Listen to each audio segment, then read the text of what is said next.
जय श्रीराम मित्रांनो, स्वागत आहे आपल्या नवीन व्लॉग मध्ये। आज मी तुम्हाला आमच्या गावातल्या सर्व देवाचे दर्शन देणार आहे।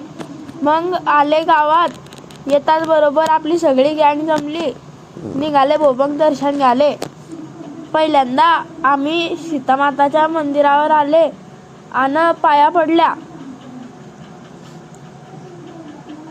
आता दुर्गानगरच्या मंदिरात आले आणि तिकडे भी पाया पडल्या।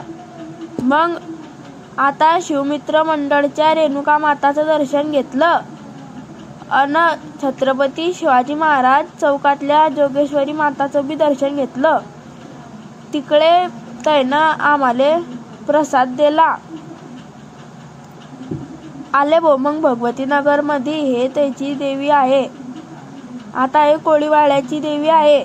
मित्रांनो, काही देव्यांचं दर्शन अजून बाकी आहे, ते पार्ट 2 मध्ये करू। त्यासाठी मला सबस्क्राईब करून घ्या।